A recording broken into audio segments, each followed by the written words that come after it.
আজকের ঘোষক মাইক হাতে নিয়ে বলেছে হুজুর তার মর্জি মতো ওয়াজ করবে, শব্দটা বলছে না? অথচ গত 17 বছর আমাদেরকে মাহফিলে আসলে কণ্ঠ চেপে ধরা হতো, হক কথা বলতে দেয়া হতো না। আমরা ওয়াজ করতাম আর আমাদেরকে ওয়াজের আগে ওয়াশ করত। ওয়াশ মানে ধোলাই, ধৌত করা। কানে কানে বলতো ডান পাশ থেকে একজন, হুজুর সাবধানে ওয়াজ করেন। বাম পাশ থেকে একজন বলতো, হুজুর দেখেন রাজনীতির কোনো কথা যেন। আরেকজন বলতো, হুজুর সভাপতি কেডা জানেননি, এ কিন্তু এটা বলা যাবে না, ওটা বলা যাবে না। আমাদেরকে কণ্ঠ যারা চেপে ধরেছে, কথা বলতে যারা দেয়নি, আল্লাহ তাদের কণ্ঠকে বন্ধ করে দিয়েছে। প্রিয় ভাই, আমি আপনাদের সম্মুখে পবিত্র কোরআন মাজিদ থেকে সূরাতুন নিসায়ের 137 নম্বর আয়াতে কারিমা তিলাওয়াত করেছি। প্রিয় নবী মুহাম্মদুর রাসূলুল্লাহ সাল্লাল্লাহু আলাইহি ওয়াসাল্লামের পবিত্র মুখ অনুসৃত একখানা ছোট্ট হাদিসে নববী পাঠ করেছি। আল্লাহ তাআলা তৌফিক দান করলে এখান থেকে কিছু কথা বলবো ইনশাআল্লাহ। আল্লাহ তাআলা বলেন, ইন্নাল্লাযীনা আমানু, নিশ্চয়ই যারা ঈমান এনেছে, সুম্মা কাফারু, অতঃপর কাফের হয়ে গেল, সুম্মা আমানু, তারপর আবার ঈমান আনলো, সুম্মা কাফারু, তারপরে আবার ঈমান হারা হয়ে গেল, আবার কাফের হলো, সুম্মাজদাদু কুফরা, তারপরে আর ফিরে আসে নাই, ঈমান আর আনে নাই, বরং কুফরিতে সীমালঙ্ঘন করে মরে গেল।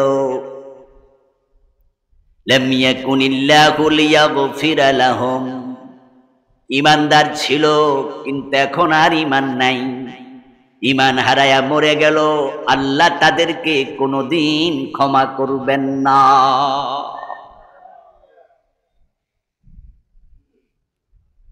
ঈমান এনেছে, ঈমান হারাইছে, আবার ঈমান আনছে, আবার ঈমান হারাইছে।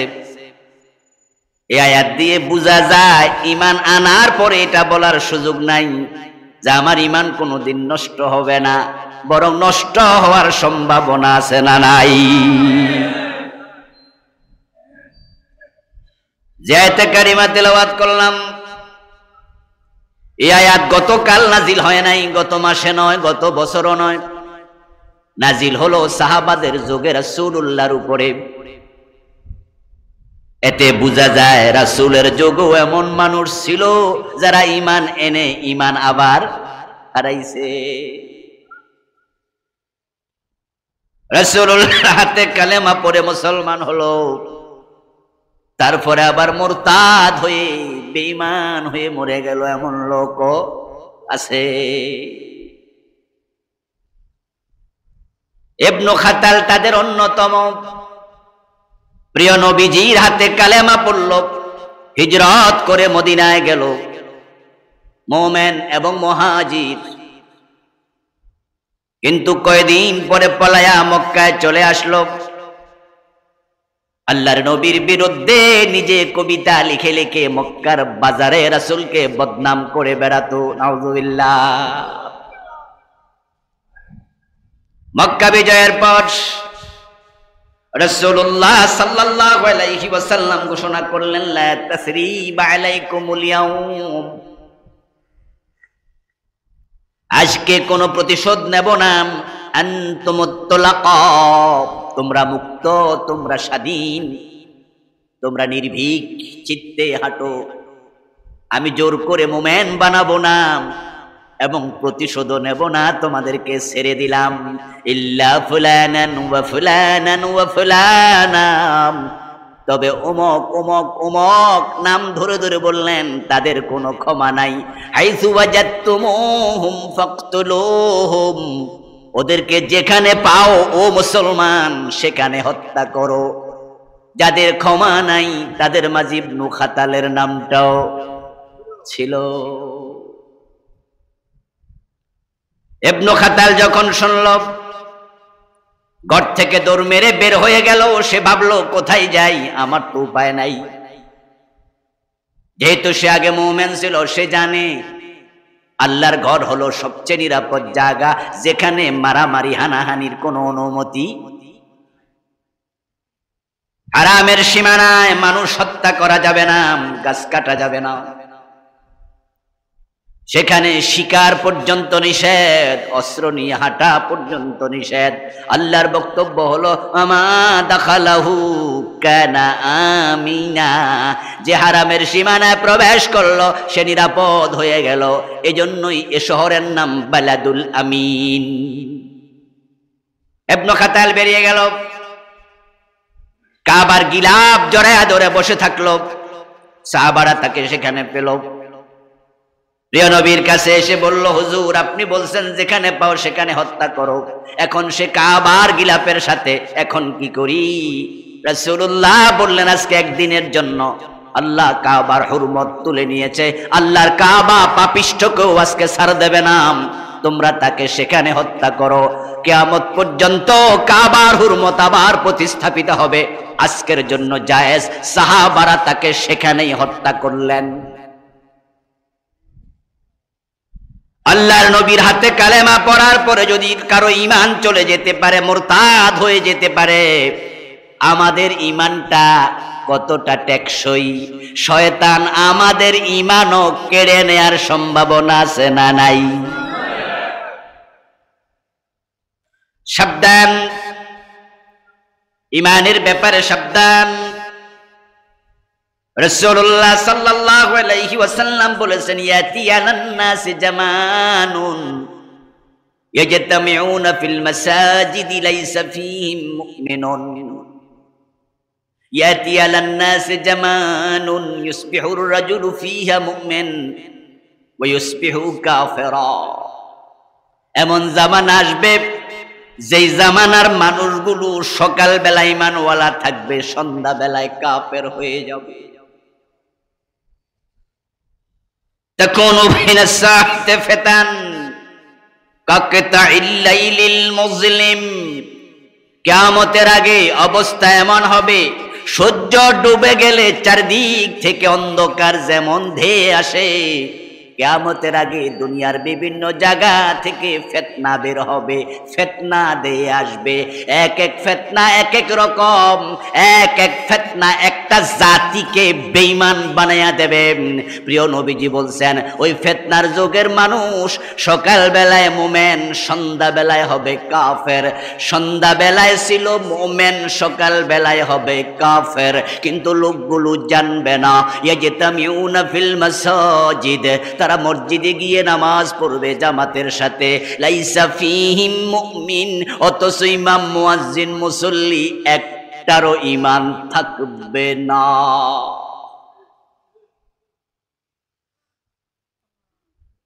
আসসাবিরু মিনহুম আলা দীনিহি কাল কাবিদ আলাল জামার, ওই জামানায় ঈমানের উপরে, দ্বীনের উপরে টিকে থাকা হাতের মাঝে আগুনের কয়লা রাখার মতো কঠিন হবে।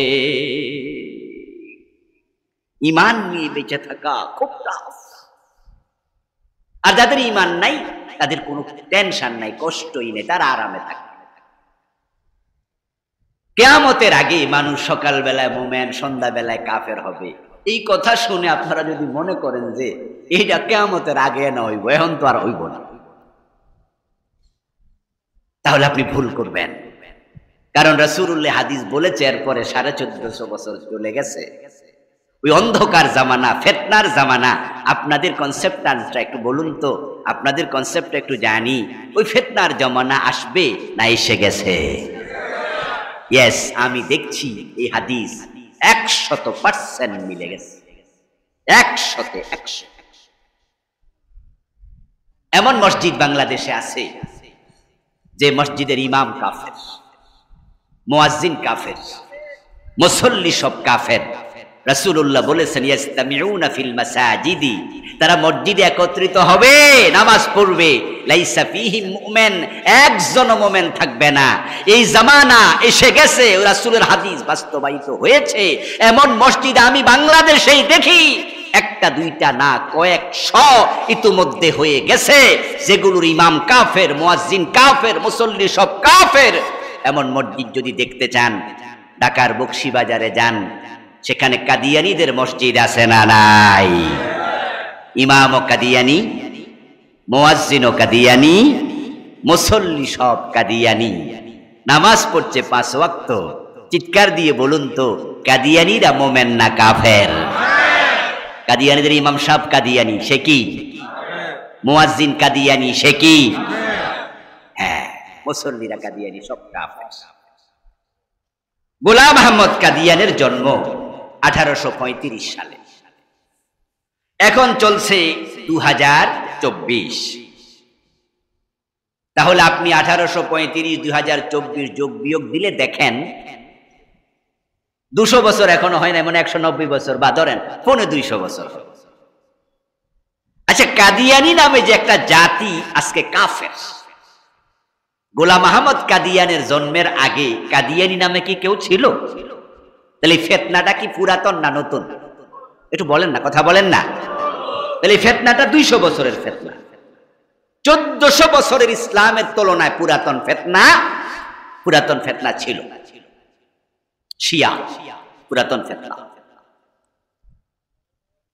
জাবরিয়া, কাদরিয়া, মুতাজিলা পুরাতন ফিতনা, ফিরকায়ে বাতিলা, ফিরাকে বাতিলা। কিন্তু কাদিয়ানী ফিতনা এটা 200 বছর আগের ফিতনা। গোলাম আহমদ কাদিয়ানের যদি জন্ম না হতো, তাহলে আজকে যারা কাদিয়ানী মতবাদ গ্রহণ করে কাফের হলো, এই লোকগুলো কাফের হতো না। ওদেরকে একটা ফিতনা কাফের বানিয়ে দিয়েছে। এরকম ফিতনা আরো আছে না নাই? হ্যাঁ, ফেতানুন শব্দ বহু বচন, এক বচন ফিতনা। তাকুনু বাইনাস সাত ফিতানুন। প্রিয় নবীজি সাল্লাল্লাহু আলাইহি ওয়াসাল্লাম বলছেন, কিয়ামতের আগে নতুন নতুন ফিতনা গুলো বের হবে। কাদিয়ানী একটা ফিতনা, এটা হাজার হাজার মানুষকে কাফের বানালো। বাংলাদেশে যারা কাদিয়ানী, তাদের মাঝে হিন্দু আছে কয়জন? বৌদ্ধ, খ্রিস্টান। তাহলে যে কয়জন কাদিয়ানী সবাই ছিল মুসলমানের সন্তান, বাপ মুসলমান, মা মুসলমান। গোলাম আহমদ কাদিয়ানের জন্ম না হলে লোকগুলো কাফের হতো না। এটা একটা ফিতনা। রাসূল বলছেন ফিতানুন, আরো ফিতনা আছে। এখন বাকি ফিতনা জানা দরকার আছে না নাই? ওই ফিতনায় পড়ে তারা কাফের, ঈমান হারিয়ে ফেললো, সব শেষ, ক্ষমা নাই। যার ঈমান নাই কোনদিন আল্লাহর জান্নাত পাবে। জান্নাতে যাওয়ার জন্য 2টি শর্ত। কয়টা? মেহেরবানি করে কথা বলুন, ওয়াজ বাড়ি পর্যন্ত নেবেন। আল্লাহর কথা আমি শোনাচ্ছি। জান্নাতে যাওয়ার জন্য শর্ত হলো 2টা। বলুন তো কয়টা? এই 2 শর্ত নিয়ে মরবেন, জান্নাত নিশ্চিত। আল্লাহ কুরআন মাজিদে 1টি নয়, 2টি নয়, 3টি নয়, অনেকগুলো আয়াতে বলেছেন 2টি শর্ত। ইন্নাল্লাযীনা আমানু ওয়া আমিলুস সালিহাতি কানাত লাহুম জান্নাতুল ফিরদাউসি নুজুলা। ইন্নাল্লাযীনা আমানু ওয়া আমিলুস সালিহাতি লাহুম জান্নাতুন তাজরি মিন তাহতিহাল আনহার। এইভাবে অনেক জায়গায় বিভিন্ন স্টাইলে বলেছে। ঈমান নেকামল, ঈমান নেকামল। জান্নাতে যাওয়ার জন্য 2টি শর্তের মাঝে 1 নাম্বারটার নাম কি? ঈমান। এটা যদি না থাকে, দ্বিতীয়টার কোনো দাম নাই। খুব ভালো করে শুনবেন।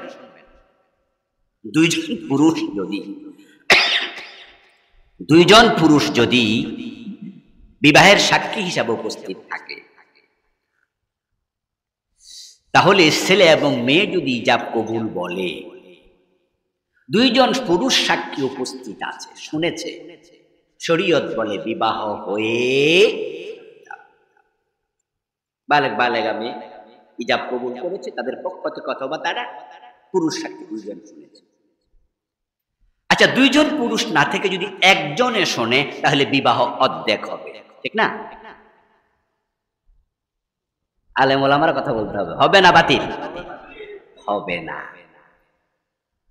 বিবাহের জন্য ইসলাম সাক্ষী নির্ধারণ করেছে পুরুষ কয়জন? দুজন। পুরুষ একজন হইয়া মহিলা দুইজন হলে হইতো, এটা আরেক মাসআলা, আমি সেদিকে যাব না। দুজন পুরুষ সাক্ষী লাগবে, একজন যদি থাকে তাহলে বিবাহ অর্ধেক হবে, কথা বলার কোনো সুযোগ নাই। বলতে হবে বিবাহ। জান্নাতে যাওয়ার জন্য দুটি শর্ত, ঈমান এবং নেক আমল।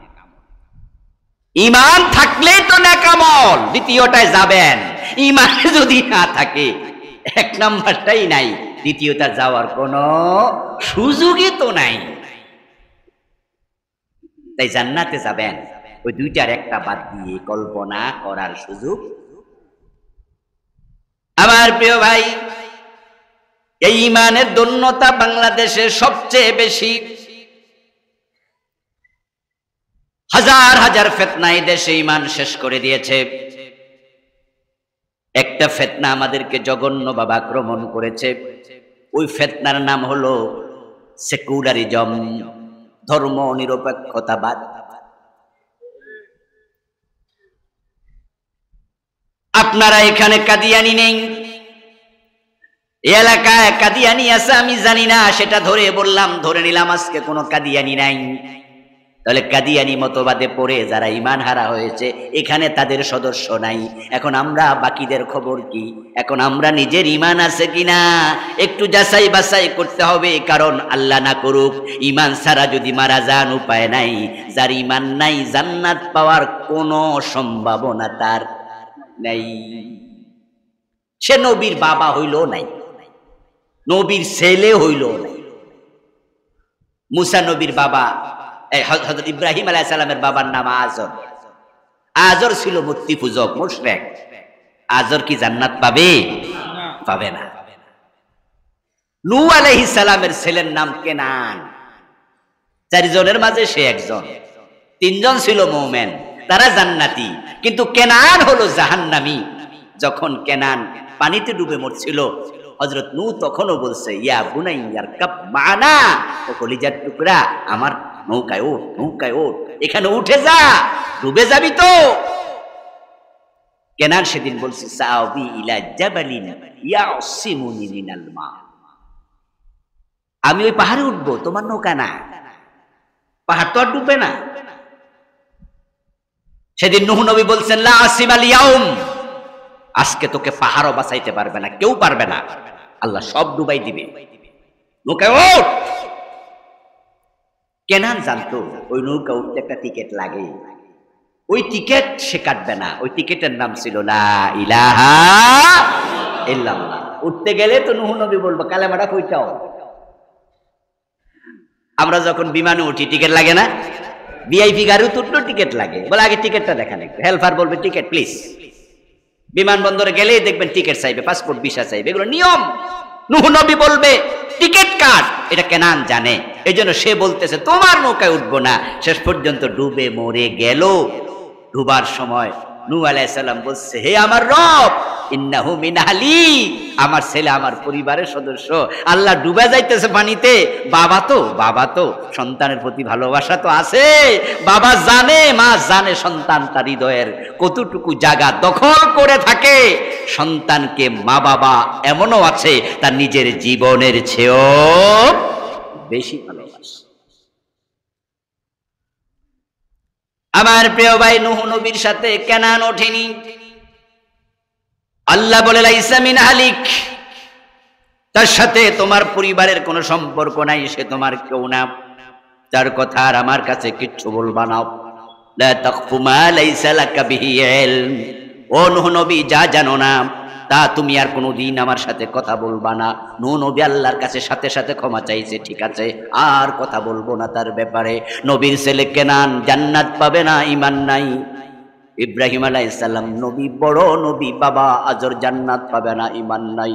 রাসূলুল্লাহর চাচা আবু তালেব রাসূলকে বড় আশ্রয় দিয়ে রাখছেন 42 বছর, কিন্তু ঈমান ছাড়া মরে গেল। প্রিয় নবীজি কাঁদতে কাঁদতে বললেন, আহওয়ানু আহলিন নারি আযাবান আবু তালেব ওয়া হুয়া মুনতাইলুম বিন আলাইনি ইয়াগলি মিনহুমা দিমাউহু। আমার ভালোবাসার কারণে আবু তালেবের শাস্তি আল্লাহ কমাবে, কিন্তু জাহান্নাম থেকে মুক্তি দেবে না। ঈমান নাই। তার পায়ের নিচে জাহান্নামের আগুন থেকে দুইটা চটি জুতা আগুন দিয়া বানাইয়া আল্লাহ তলায় দিয়া রাখবে, পায়ের তলায়। ও দুইটা জুতার উত্তাপে আবু তালেবের মাথার মগজ চিরকাল টকবক করে উতরাতেই থাকবে।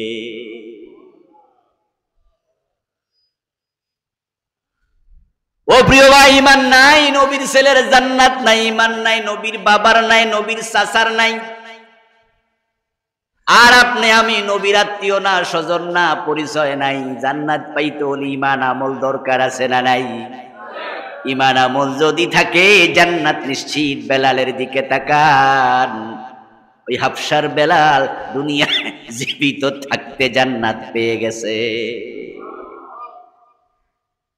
রাসূলের সাথে বংশের মিল নাই, রাসূলের সাথে চেহারার মিল নাই। রাসূল সাল্লাল্লাহু আলাইহি সাল্লামের সাথে কোন রকমের আত্মীয়তার লিঙ্ক নাই, সম্পর্ক নাই। অথচ বেলালকে রাসূল মেরাজ থেকে এসে বললেন, বেলাল, আমি মেরাজের রাতে জান্নাতে ঢুকেছি, আমার আগে আগে তোমার পায়ের শব্দ জান্নাতে শুনেছি। ও প্রিয় ভাইরা, ঈমান যেন চলে না যায়। বাংলাদেশে যে ফিতনাগুলো চলছে, জঘন্য একটা ফিতনার নাম ধর্মনিরপেক্ষতাবাদ, সেকুলারিজম। 53টা বছর যারা বাংলাদেশ চালাচ্ছে, তারা ইসলামের ভিত্তিতে চালাচ্ছে না। যে সংবিধানটা বানায়া দেশ পরিচালনা করছে, ওই সংবিধানটাই হলো ধর্মনিরপেক্ষ সংবিধান। এখানে আল্লাহর কোরআনের অসংখ্য আইনের উল্টা আইন বানাইছে। আমার আল্লাহ বলছেন চোর ধরে হাত কাটো, তারা চোর ধরে জেলে দেয়। আমার আল্লাহ বলছে আমার রাসূল বলছে মদ পান করলে 80 বেত লাগাও, তারা মদ পান করলে তারা জেলে দেয়, পুলিশে দেয়। আর অনুমতি নিয়ে পান করলে 5 স্টার হোটেলে তারা সেলুট দেয়, ধরতে যায় না। আমার আল্লাহ বলছে জেনা করলে পাথর মারো, অবিবাহিত হলে 100 বেত লাগাও। তারা আইন বানাইছে, বাংলাদেশি আইন হলো ছেলে এবং মেয়ে যদি দুইজন রাজি হইয়া জেনা করে, অভিযোগ না করলে কোনো বিচার নাই। আমার আল্লাহর কোরআন রাসূলের হাদিসের বিরুদ্ধে আইন বানাইয়া 53 বছর দেশ চালাচ্ছে এই ধর্মনিরপেক্ষ মতবাদ দিয়া। যত দল বাংলাদেশ ইতিমধ্যে চালাইছে, তাদের সাপোর্টারের অভাব নাই। অথচ ধর্মনিরপেক্ষতাবাদ সুস্পষ্ট কুফরি মতবাদ। ধর্মনিরপেক্ষতাবাদ সুস্পষ্ট কুফর। কাদিয়ানি মতবাদ যেমন সুস্পষ্ট কুফর। আমার প্রিয় ভাইয়েরা, আপনারা আমার সামনে যারা আছেন, তারা জেনে আর নেজেনে হোক, ইসলামের পক্ষে যদি আপনি ভোট না দেন, আমি দল বলছি না অমুক দলকে দেন বলি না, ইসলামের পক্ষে আপনি বলবেন যে আমি ইসলামের সাথে আছি, ইসলাম আছে যেখানে আমি আছি সেখানে তাদেরকে ভোট দেব, ইসলামের পক্ষে টাকা খরচ করব, ইসলামের পক্ষে মিছিল করব, ইসলামের জন্য লড়াই করব, ইসলাম দেশে কায়েম করার জন্য জেলে যাব, রক্ত দেব, প্রয়োজনে ফাঁসির মঞ্চে চলে যাব। ধর্মনিরপেক্ষতার সাথে নাই, ইসলামের সাথে নাই, এই চিন্তা যারা লালন করবে শুধু তারাই মুমিন, তারাই মুমিন, তারাই মুমিন। যারা বলবেন যে না, এর বিপরীতে তারা ঈমানওয়ালা না।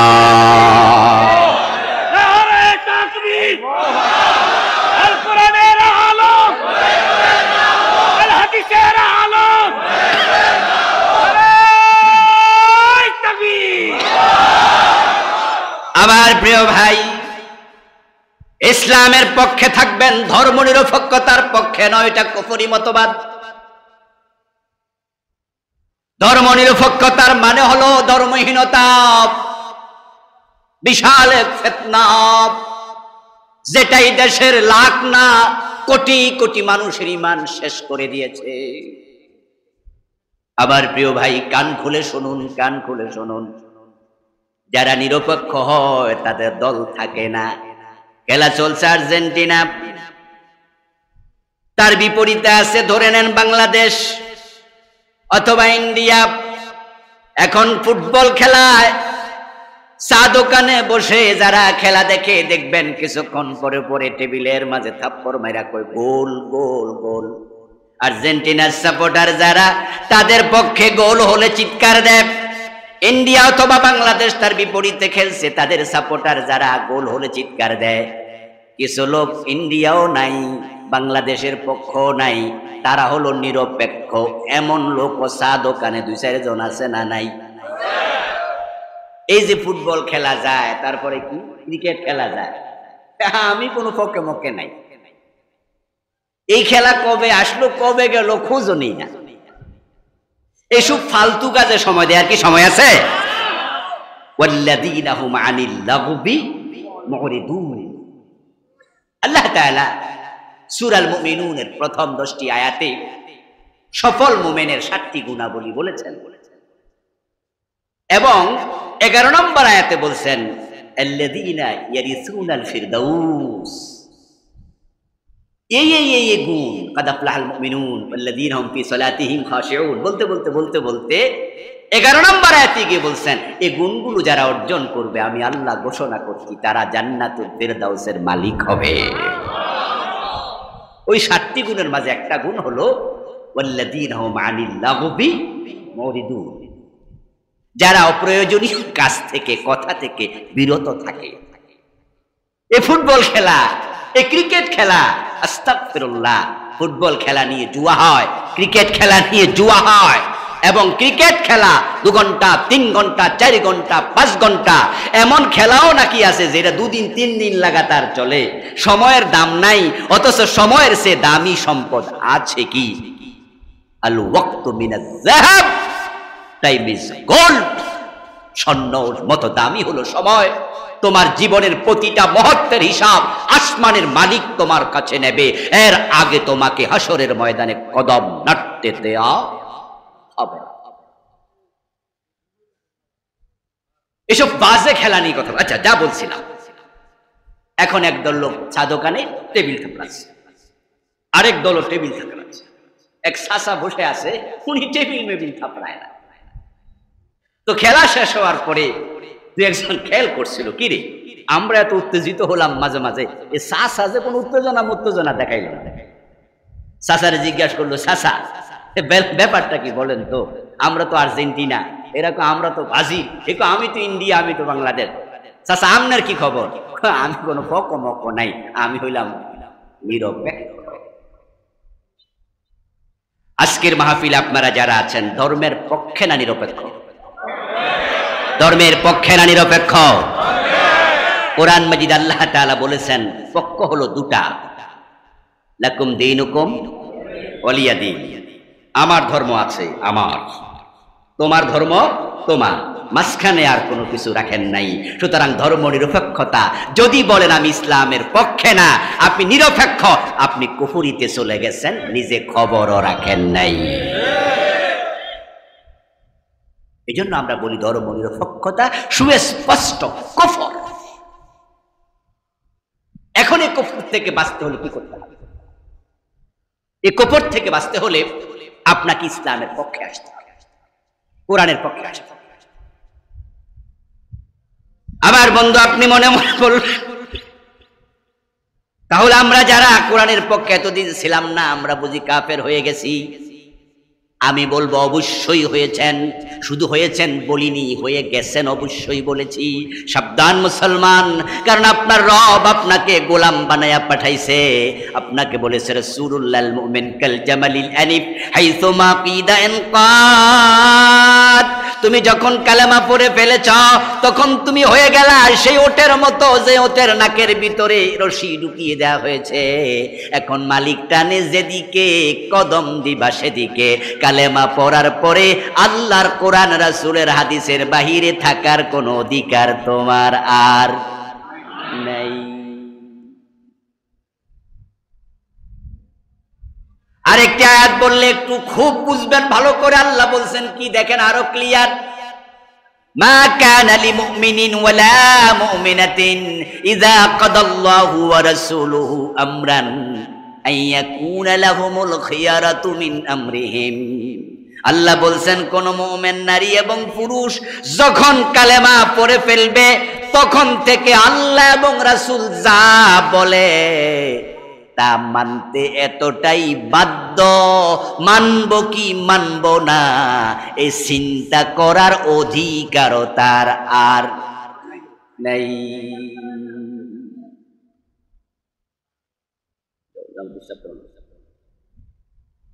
ঈমান আনার পর থেকে আল্লাহ এবং রাসূল যা বলবেন তা মানবেন কি মানবেন না এই চিন্তারও সুযোগ নাই। এর মানে কি? আরেক আয়াতে বলছে ইয়াকুলু সামিনা ওয়া আতানা, তাহলে তারা কি করবে? আল্লাহ ব্যাখ্যা দিচ্ছেন, তারা বলবে শুনলাম আর মানলাম, শুনতে দেরি মানতে আর দেরি করতে পারবে না। কাফের হওয়ার জন্য, কুফরি করার জন্য 100 কুফরি লাগে না, 10টা 20টা 50টা লাগে না। আল্লাহর কোরআনের সবটা আপনাকে মেনে নিতে হবে, এটা ঈমানের দাবি। কেউ যদি বলে 30 পারার মাঝে 29 পারা মানি, 1 পারা মানলাম না, আমরা বললাম তোমার ঈমানটা হলো না, তুমি কাফের। কেউ যদি বলে ঠিক আছে 113 সূরা মানলাম, 1 সূরা মানলাম না, আমরা বলবো তুমিও কাফের। কেউ যদি বলে সব মানি 1 আয়াত মানি না, তার ব্যাপারে আমরা বলবো তুমি মোটামুটি মুমিন, ঠিক না?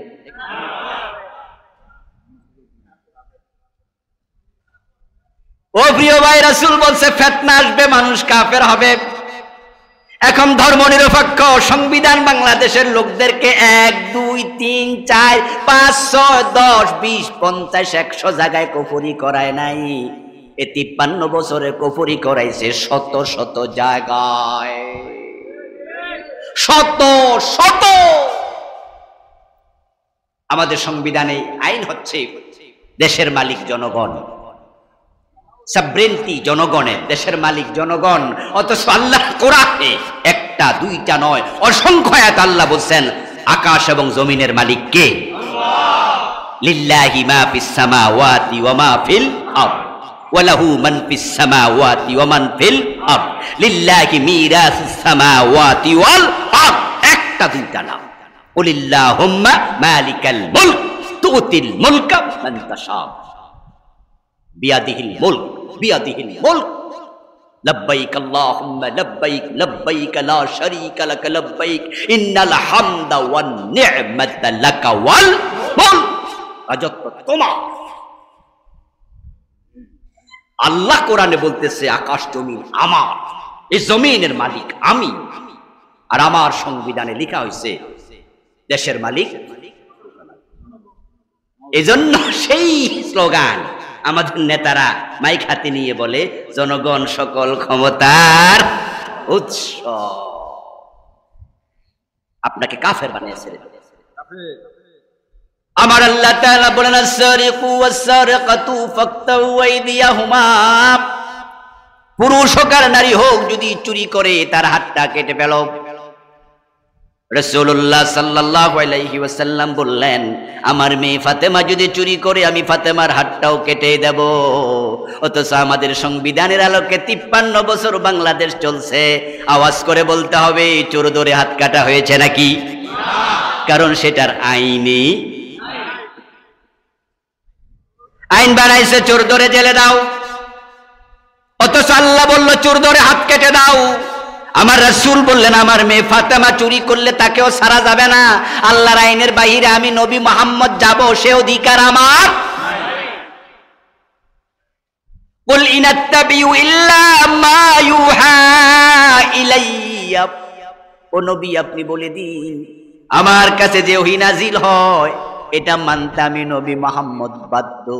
ইন্নী আখাফু ইন আসাইতু রাব্বি আযাব ইয়াউমিন আযীম, যদি আমি আল্লাহর বাহিরে চলে যাই, আমি নবী মুহাম্মদ আল্লাহর কথার উল্টা চলি, কিয়ামতের কঠিন দিবসের ভয় আমিও করি, আমার আল্লাহ আমাকেও ছাড় দেবেন না।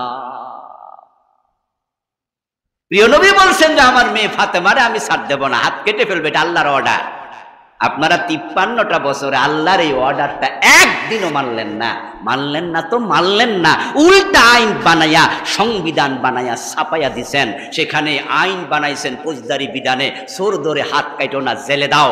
আল্লাহর কথার বাহিরে গেলে কি কুফরি হয় না?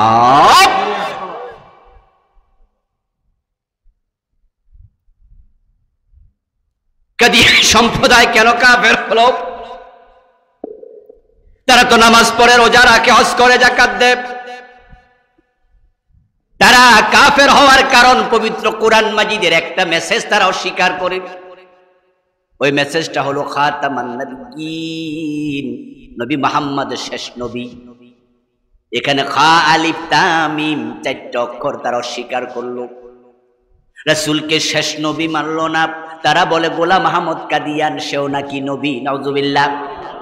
তারা নামাজ রোজা হজ যাকাত যাই করুক, কোরআনের একটা মেসেজ মানে না, ঈমান শেষ। কুফরি একটা করলে যা, 10টা করলেও ঠিক। এই ধর্ম নিরপেক্ষ মতবাদ আমাদেরকে কিভাবে কাফের বানাইছে, আপনাদেরকে কেমনে বানাইছে শুনুন। আল্লাহ তাআলা কোরআন মাজিদে কত সুন্দর করে করে বললেন বিভিন্ন জায়গায়, ইনিল হুকমু ইল্লা লিল্লাহ, আল্লাহ ছাড়া কারো আইন চলবে না। আলা লাহুল খালকু ওয়াল আমর, সাবধান, সৃষ্টি যার, আইন চলবে শুধু তার। রাসূলুল্লাহ 10 বছর মদিনা নামক রাষ্ট্র চালালেন। উনি প্রেসিডেন্ট ছিলেন। আবু বকর, ওমর, ওসমান, আলী রাদিয়াল্লাহু তাআলা আনহুম 30 বছর আল খিলাফাতু আলা মিনহাজিন নবুওয়া, নবুয়তের সিস্টেমে 30 বছর দেশ চালাইলেন। আপনাদের কাছে আমার প্রশ্ন, ওমর অর্ধ দুনিয়া চালালেন 10 বছর, হযরত ওসমান চালালেন 12 বছর, রাসূলুল্লাহ নিজে 10 বছর, 4 খলিফা সহ রাসূল সহ 40টি বছর তারা যখন দেশ চালালেন। একটু আওয়াজ করে বলুন তো, নিজের আইনে, মানুষের আইনে না আল্লাহর আইনে? এখন 53 বছর বাংলাদেশ চলছে আল্লাহর আইনে না ব্রিটিশ আইনে? তো ধর্ম নিরপেক্ষ সংবিধান আল্লাহর আইন সরায়া মানুষের আইন বসাইল, আল্লাহর আইন বাদ দিয়া অন্যটা মানলে কি কুফরি হবে না? এই মতবাদ মানুষকে কাফের বানিয়ে দেয়।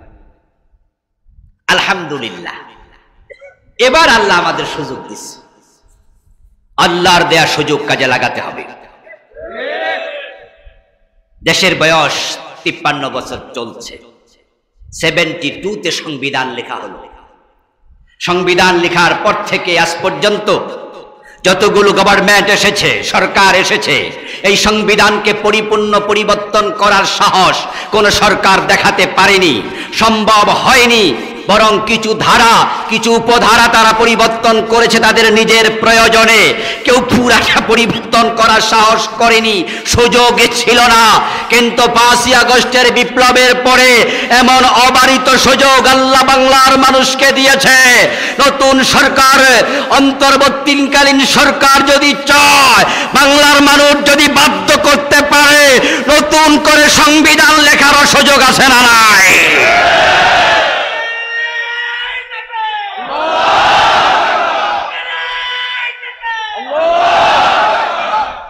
আমার প্রিয় ভাইয়েরা, যদি বাংলাদেশের মানুষ চায়, আমরা সরকারকে বাধ্য করতে পারি যে গণভোটের আয়োজন করো। আমরা পচা মানুষের লিখা ধর্মনিরপেক্ষ সংবিধান দিয়ে 92% মুসলমানের বাংলাদেশ চালাতে চাই না। আমরা একমত হয়ে গেলে সরাসরি আল্লাহর কোরআনকে সংসদে ঢুকিয়ে দেওয়া যাবে।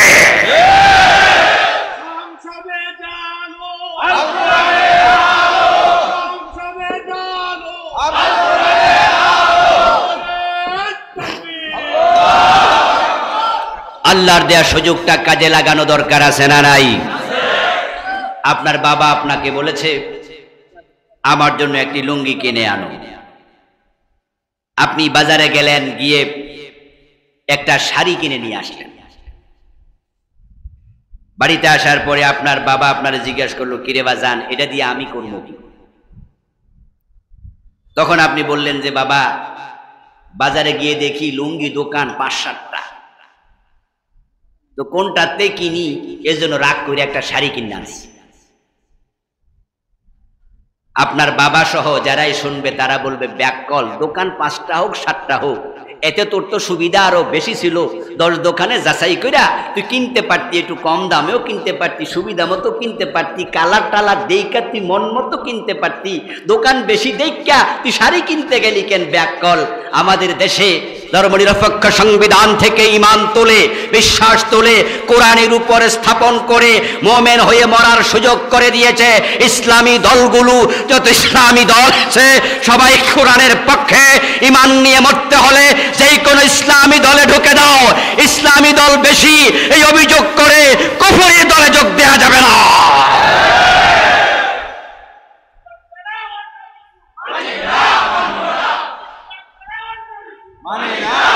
আপনারা অনেকে বলেন যে হুজুর ইসলামের পক্ষে তো আসি, তো তাইলে ধর্মনিরপেক্ষ দলের মিছিল করেন, মিটিং করেন, ভোট দেন।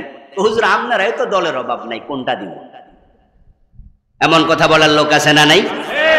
বলে হুজুর ইসলামের পক্ষেই ছিলাম, আসি তো টাকা দেন ওদিকে, ভোট দেন ওদিকে, যারা আল্লাহর কোরআনের আলোকে দেশ চালাবে বলে না। তাদের দলীয় ঘোষণার মাঝে এটা নাই যে আমরা পাশ করলে কোরআনকে সংবিধান বানাবো, কোরআনকে সংসদে নেব, আল্লাহর আইনে দেশ চালাবো, এই চিন্তা তাদের মাঝে নাই। আপনি তাদের দলে টাকা দেন, তাদের দলে ভোট দেন, তাদের মিছিলে যান। আপনি বলছেন ইসলামের পক্ষে, হুজুর ছিলাম, আসি, কিন্তু আপনারা যে 13 দল, তো জামু কোনটা? তো লুঙ্গি দোকান বেশি, তাই শাড়ি কিনবেন না। বাজারের মাঝে মসজিদ বেশি দেখা মন্দিরে ঢুকবেন? যে কোন মসজিদে নামাজ পড়তাম, এত মসজিদে মন্দিরে চলো, সুযোগ নাই। ধর্মনিরপেক্ষতা কুফরি মতবাদ, এই মতবাদের সাথে সম্পৃক্ত থেকে মারা যাবেন, ঈমান শেষ হয়ে যাবে।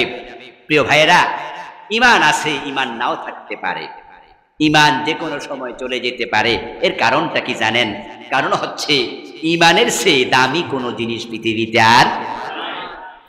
আর যে জিনিস দামি হয় সে জিনিস চুরি হওয়ার সম্ভাবনা বেশি। এই ঈমান চুরি করার জন্য আমাদের সাথে একজন দুশমন 24 ঘন্টা লেগে আছে। ওই দুশমনের নাম কি? শয়তান।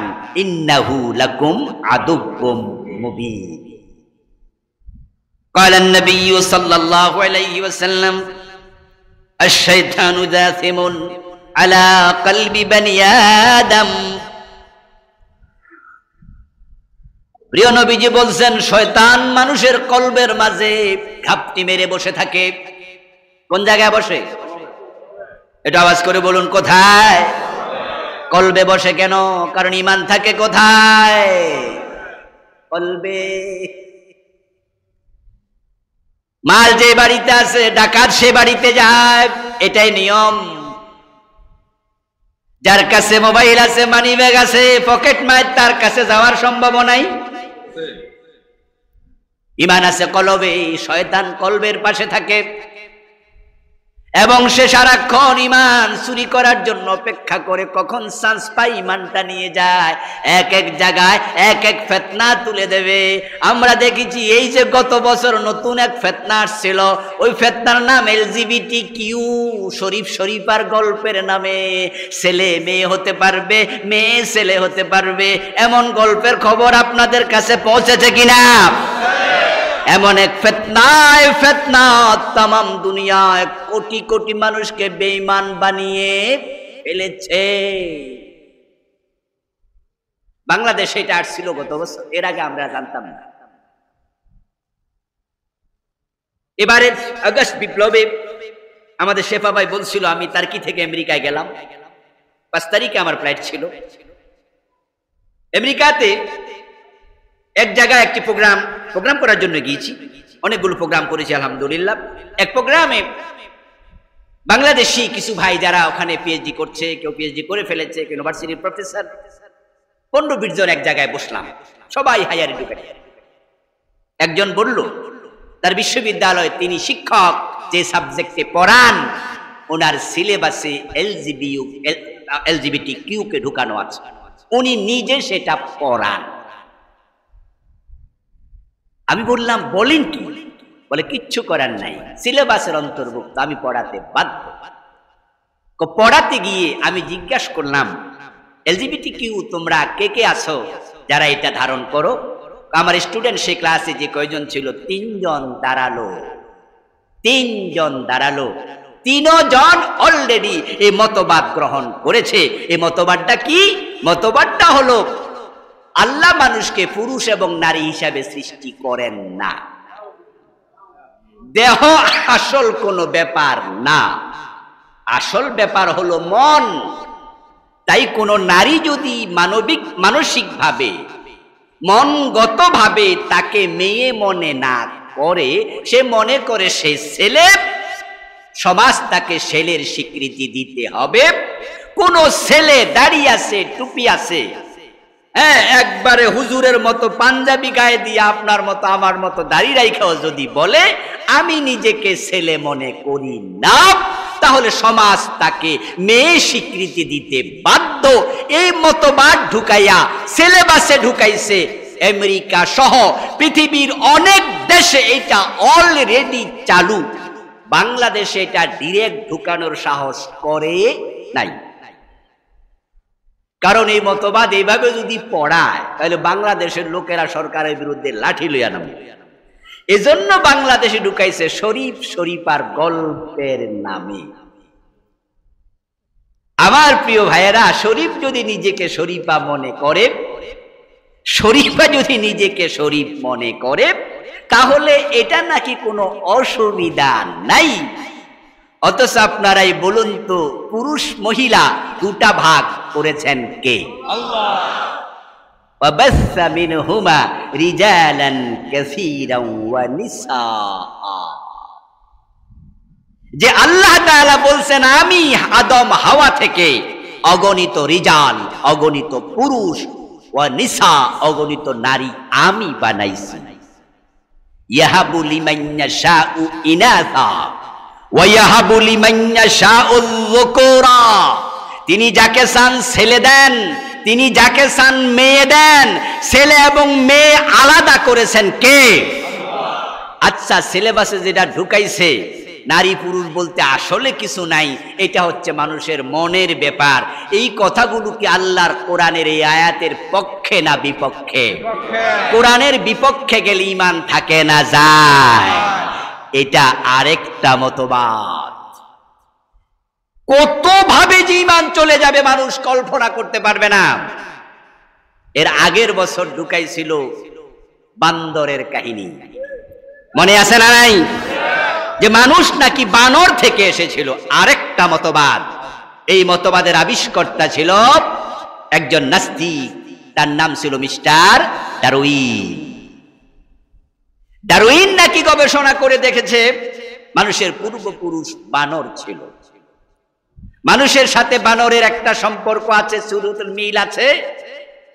বানরের লেজ ছিল, হঠাৎ করে এ গাছ থেকে ও গাছে দৌড়াদৌড়ি করতে করতে লেজটা পড়ে গেছে। কোনো একদিন হেসকা টান মেরা খারাইছে, পুরুষ হয়ে গেছে। ও বেটা ডারউইন, তার মতবাদ মানুষ বানর ছিল, এটা তার ব্যাপার। তাদের এই যুক্তি আমরা মানি না, এ বিষয়ে মাথা গামাই না। খ্রিস্টানরা বলে ঈসা নবী আল্লাহর ছেলে, এটা তাদের ব্যাপার, আমরা মানি না। হিন্দুরা বলে কালী মা, দুর্গা মা। এই আমাদেরকে ফেরাও, আবারও ফেরাও। কেন পণ্ডিত করতে আছে ভাই? সরো, গাইমা অস্থির হয়ে যাও। অসুস্থ মানুষ বোঝো না কেন এইসব করতে যাও? মাহফিলের শেষ দিকে আইসি, ডিস্টার্ব শুরু করছে। ওরা বলতেছে আর কি ওয়াজ শেষ করে না। খ্রিস্টানরা বলে ঈসা নবী আল্লাহর ছেলে, আমরা বলি মানি না, ঠিক কিনা? কিন্তু তাদের বিরুদ্ধে আমরা মিছিল করছি, তাদের ব্যাপার। তাদের গির্জায় তারা বলুক গা ঈসা নবী আল্লাহর ছেলে। হিন্দুরা বলে দুর্গা মা, লক্ষ্মী মা, আমরা বলি আমরা মা ডাকি না। তোরা মানুষ, তোদের ব্যাপার, তাদের মন্দিরে তারা মানুষ। ডারউইন বলেছে মানুষ বানর ছিল, এটা ডারউইনের ব্যাপার, এটা আমরা মানি না। কিন্তু যখন মুসলমানের পাঠ্যপুস্তকে সিলেবাস বানিয়ে দিয়েছে, এখন আর চুপ করে থাকা যায় না। আমাদের বাচ্চারা যদি বিশ্বাস করে মানুষ বানর ছিল, আল্লাহ বলেছে আদম থেকে এসেছে, আদমকে স্বীকার করে বানরের জায়গায় তাকে বসানো হলে ঈমান চলে যাবে। কুফরির ব্যাপারে চুপ করে থাকা যায় না।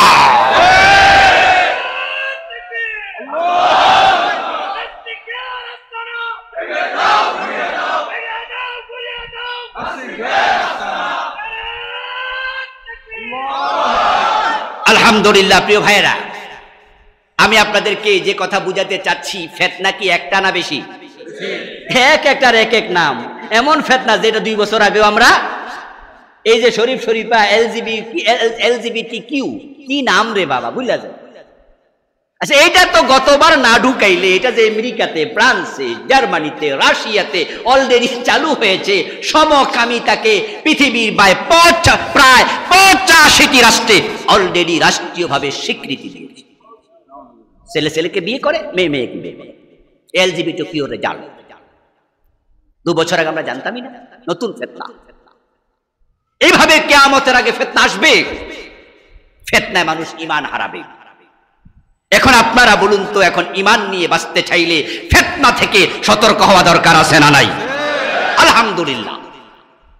আমরা যখন দেখলাম তারা ডারউইনের মতবাদ বইতে ঢুকালো, বিগত পাওয়ারফুল সরকার, যে সরকার ভিশন 2041 ঘোষণা করেছে, ওদেরকে আলেম ওলামারা গত বছর পাঠ্যপুস্তকের বিরুদ্ধে মিছিল করে, মিটিং করে, মাহফিলে বলে যখন আমরা সারা দেশে তোলপাড় তুলে দিলাম, সরকার ডারউইনের মতবাদ বই থেকে স্থগিত করতে বাধ্য হয়েছে।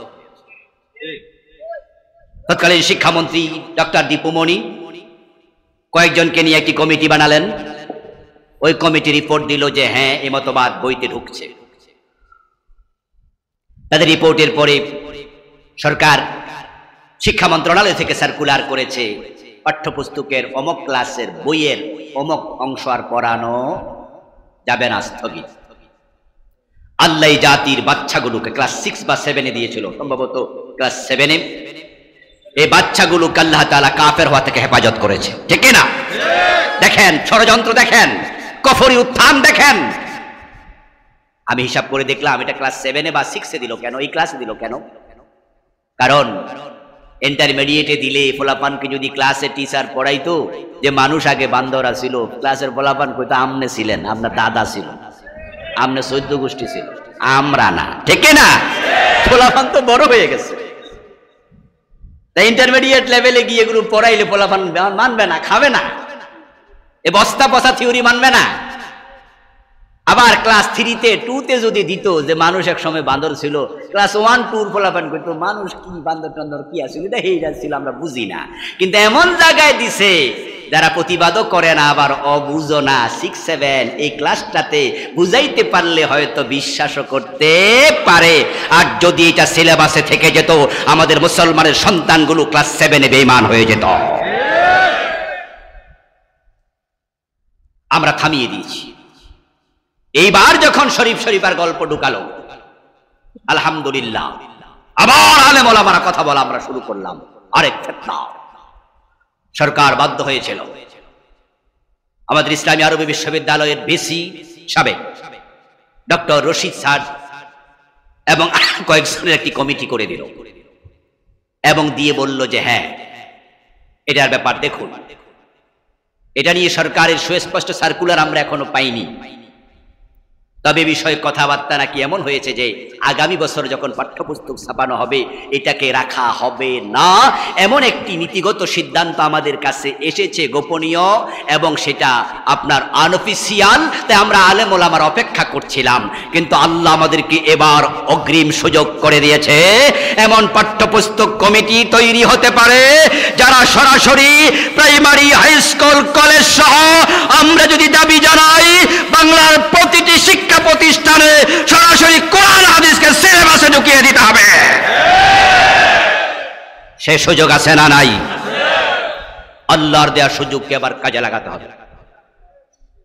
এজন্য আসুন, আগামী নির্বাচন 1 বছর পরে হোক, 2 বছর পরে হোক, 3 বছর পরে হোক, হবে তো? আমরা আলেম ওলামা, নামাজি, হাজি, গাজী, দাড়িওয়ালা, টুপিওয়ালা, ইসলাম পন্থীরা আমরা যদি ইখতিলাফ ভুলে যাই, কেউ ক্যাম্প করছে, কেউ করছে না, কেউ হাত উপরে বাঁধছি, কেউ নিচে, কেউ আমিন জোরে বলছি, কেউ আস্তে বলছি, আমরা কেউ ওয়ালা দাল্লিন, কেউ ওয়ালা জাল্লিন, যেই যেভাবে ইখতিলাফ করছি, ইখতিলাফের শেষ জায়গা বলা হয় আপনি আমিন কেন জোরে বলেন? বলে হাদিস আছে। আপনি কেন আস্তে বলেন? হাদিসে আছে। তাহলে আমাদের ফিরে যাওয়ার জায়গা কোরআন এবং হাদিসের বাহিরে তো না। ইখতিলাফ যদিও করি, কিন্তু ফিরে যাই কোথায়? কিয়াম কেন করছেন? বলে হাদিসে আছে রাসূল অমুক সাহাবীকে দেখে বলেছে কুমু ইলা সাইয়্যিদিকুম, তোমরা অমুকের জন্য দাঁড়ায়া যাও। হযরত মুআজ বিন সাদ বিন মুআজকে দেখে বলছে কুমু ইলা সাইয়্যিদিকুম। এই দলিল দিয়ে আমাদের যারা ইয়া নবী সালামু আলাইকা বলে কিয়াম করে তারা হাদিসের দলিল দেয়। আমরা আবার বলি রাসূল বলছে আজমিদের মতো দাঁড়াইও না। সাহাবারা রাসূলকে দেখে দাঁড়াতো না, এইজন্য দাঁড়িয়ে দেওয়া সালাম দেওয়া দরকার নাই, বসে বসে সালাম দেয়া যায়। আমরাও বলি হাদিসে আছে, তারাও বলে হাদিসে আছে, জোরে আমিন হাদিসে আছে, আস্তে আমিন হাদিসে আছে। সবাই ফিরে যায় কোরআন হাদিসের কাছে। সুতরাং আল্লাহর দেয়া সুযোগ সামনের নির্বাচনে কাজে লাগাতে হবে। ফিরে আসো পুরো জাতি আল্লাহর কোরআনের কাছে, রাসূলের হাদিসের কাছে। আমরা আলেমরা যদি ইখতিলাফ ভুলে ঐক্যবদ্ধ হয়ে যেতে পারি, আলেমরা ঐক্যবদ্ধ হলে জালেমরা লেজ গুটিয়ে পালিয়ে যাবে। আলেমদের ঐক্যবদ্ধ হওয়া দরকার আছে না নাই? কোরআনকে সংবিধান বানানোর জন্য আপনারা রাজি আছেন না নাই? কারা কারা রাজি? দুই হাত তুলে দেখান দেখে।